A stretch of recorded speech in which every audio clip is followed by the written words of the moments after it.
Welcome back to another episode. Today I'm gonna review the Sega Genesis Nomad handheld, better known as the Sega Nomad. And let's go!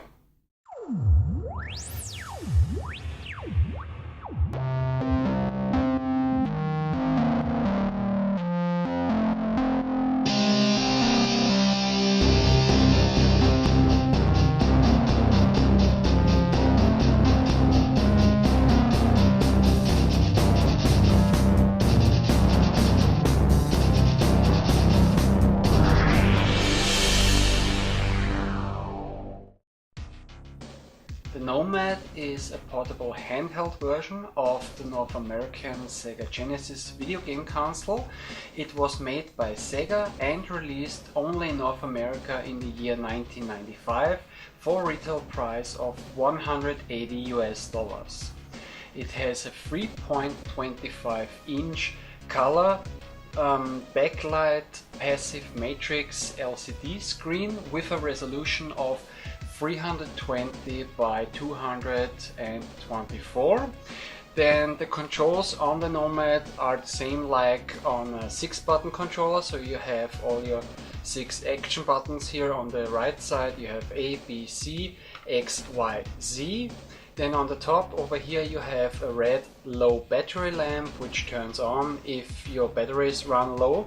Then you have a start button, a mode button. Then on the left side over here you have the D-pad, and the Nomad has one of the best D-pads that you will ever find on a handheld / on a controller. It's very comfortable and also responsive, so this is really one of the best D-pads that I've ever used on a controller or on a handheld system. Then underneath here you have the speaker, it's a mono speaker. Then on the right side and on the left side there's nothing really interesting. On the top, on the left side you have this red on and off switch, then the port for the power supply. The Nomad uses the same power supply as the Sega Genesis Model 2. Then a cartridge slot and an AV out, or a port for AV out, which is pretty cool because you can hook up the Nomad to TV. It is the same port like on the Sega Genesis or Sega Mega Drive Model 2. Then on the bottom you have, on the right side over here, the brightness knob, then a second controller port, so you can actually play 2 players on the Nomad, or if you connect it to your TV, then you can also play with 2 players on the TV, so you can use it more or less like a regular Genesis video game console, and player 1 controls uses the Nomad as the controller, and player 2 uses the port on the Nomad. And on the left side over here you have a headphone jack and the volume control. And on the back you have those grooves, so it is more comfortable to hold the Nomad. And this connector right here is used for this thing right here. This is the battery pack, and the Sega Nomad uses 6 AA batteries, and it has a battery runtime with fresh new batteries between 1 to 2 hours. So the Sega Nomad actually has the worst battery runtime of all the handhelds that are available. Also, very interesting or funny fact about the battery pack is that it wasn't recommended to use rechargeable batteries for the battery pack or for the Sega Nomad because of some voltage issues / voltage problems. As far as I know, it depended on the brand of those batteries, because some of the rechargeable batteries would only provide 1.2 volts for the system, but the Nomad actually needs 1.5 volts to work correctly. So like I said, this was voltage problem with those rechargeable batteries. But Sega also released a rechargeable battery pack, which was sold for retail price of $80 US, and as far as I know, the rechargeable battery pack had a better battery run time. I don't know actually how long you could play with this rechargeable battery pack, but I guess the battery runtime with the battery pack, the rechargeable one, would be between, let's say, 2 to 3 hours. So I don't think that the rechargeable battery pack improved the battery runtime that much. Okay, but one thing that yeah, you might notice already, and this was also something that I noticed when I got my Nomad for the first time, is that it is really unusual that the system itself has no battery compartment. Instead you get yeah, this, let's call it, accessory to attach batteries to the system, and now you can use it actually as a handheld. So this was one thing that puzzled me right from the beginning, because it really looks like, and I know many people think the same way or thought the same way, it really looks like the engineers who built the Sega Nomad completely forgot about the battery compartment, and yeah, since it was the final version of the Nomad, they decided, let's make just this battery pack, and nobody can tell the difference, or nobody will notice this. But when you know the history of the Nomads, then it actually makes sense why they came up with this idea, or yeah, with this solution with the battery pack. The story of the Nomad started actually in 1993 when Sega released this device, the Mega Jet. In 1993 it wasn't released for normal consumers. It was released for a company called JAL, also known as Japan Airlines, and the Mega Jet was used for in-flight entertainment. Basically, the Mega Jet is a combination of a Japanese Mega Drive video game console and a 6-button controller. Same thing almost like with the Nomad. So on the left side over here you also had the D-pad, then you have power light or power LED. On the right side you have the 6-button controls, A, B, C and X, Y, Z. Then a reset button, a start button. On the right side you had the mode switch or mode button. On the left side you have the on and off switch. On the top you have the cartridge slot and the port for a power supply and also for the AV out, and on the bottom on the right side you had also the port for a second controller, and on the left side you had the headphone jack and the volume control.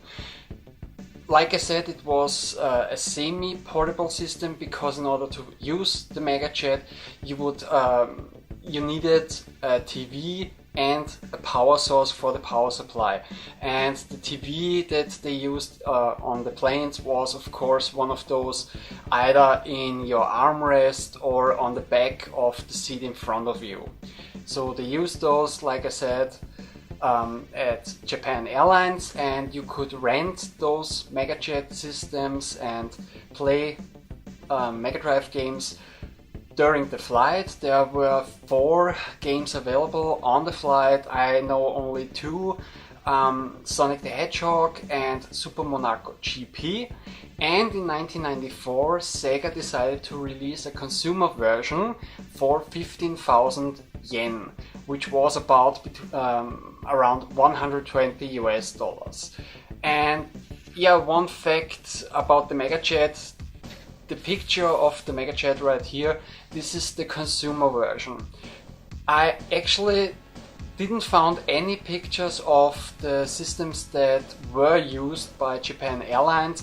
I only found a different version of the Mega Jet, which had an Alpine sticker on the front instead of this Mega Drive sticker, and I don't know if this was yeah, a special edition of the Mega Jet, or maybe those Alpine versions or editions of the Mega Jet were actually used during the flights. Okay, but like I said, in 1993 they were released for Japan Airlines, and in 1994 they released the MegaJet in Japan only for consumers. And I guess, because it's not really documented or anything, but I guess Sega of Japan or Sega of America decided to release the MegaJet also in North America.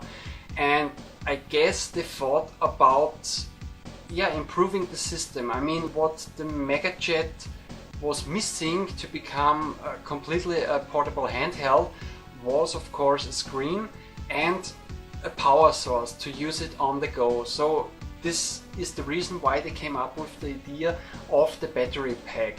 And of course, if they would have included a battery compartment to the Nomad, then it would actually had to be a little bit bigger. But now with this final version, it is more or less almost an all-rounder, I would say, because you could use it with the battery pack as a portable handheld system. Without the battery pack, it is a semi-handheld system or a semi-portable handheld system. And in the end, you could also use it as just a regular Sega Genesis console in the end. The only things that don't work on the Sega Genesis Nomad are of course the Sega CD or the Mega CD, because it doesn't have any of those connections that you would need to add a Mega CD or use a Mega CD or Sega CD. Then you can't also use a 32X, not because it's not working or anything, but in the end, if you add a 32X on the top of the Sega Nomad, then you would block the AV port. So technically it would work because it's the same hardware, but in the end, you block the AV out, so you can't really use the 32X on the Sega Genesis Nomad. Also, the same thing with the so-called power base converter to play Master System games on a Genesis or a Mega Drive system. It's the same problem. If you connect it to the Nomad, then you would also block the AV out. The only thing actually missing on a Sega Nomad is the reset button. The Sega Nomad doesn't have a reset button. Okay, now the next thing, I just want to talk very quickly about the mode button, because many people don't know what the mode button is for. The function of the mode button is actually to deactivate the 6-button controls on the Sega Nomad. You also had the mode button on a regular 6-button controller, like for instance this one right here. This is my laser active 6-button controller for my Pioneer CLDA 100. I actually don't have a regular 6-button controller for my Sega Genesis or Sega Mega Drives, but it also works. The mode button is right here. Normally the mode button on other Sega Genesis or Mega Drive controllers is placed right here next to the start button. But like I said, also the normal 6-button controllers also had a mode button. Now the way how to deactivate the 6-button controls on the Nomad or on any other Genesis or Mega Drive video game system is you have to push the mode button and hold the mode button while turning on the system. And then it varies between the different games. Some games or let's say for some games, you have to hold the mode button until the intro music starts. For some other games, you have to hold the mode button a little bit longer. And I'm gonna show you 1 or 2 examples later on in this review. And also the reason why you actually would deactivate the 6-button controls is that at the beginning, when the first Genesis and Mega Drive video game consoles were released, all the controllers only had 3-button controllers, or were only 3-button controllers. So you only had 3 action buttons, and all the games that were made for the Genesis or Mega Drive were made for 3-button controls. And the 6-button controllers were introduced later on in the lifetime of the Genesis and Mega Drive. mostly because fighting games were very popular, and with the release of Street Fighter 2 on the Mega Drive and on the Genesis, they also wanted to add the 6-button controller to the Sega Genesis and Mega Drive, because with more buttons you could do more punches, more kicks, and there was more strategy involved in those fighting games. And of course, with those new controls, all the other games that were released afterwards were optimized for the 6-button controller, and you had more functions in those games, and yeah, so on and so on. And yeah, the reason for the mode button in the end is that if you play older games with a 6-button controller, in about, let's say, 90% of all the games that were made for 3-button controls, it doesn't matter if you play those games with a 3-button controller or a 6-button controller.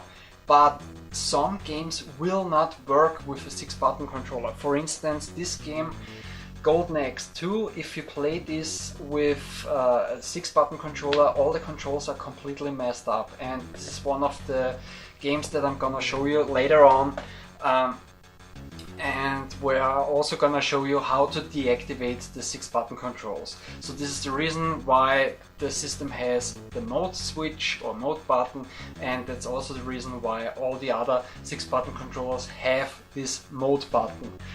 And also a couple of games actually use the mode button for, yeah, more or less a secret feature or a special feature, because what I've read online, most of the times even the manuals of those games actually didn't mention that the mode button would have a function in this game.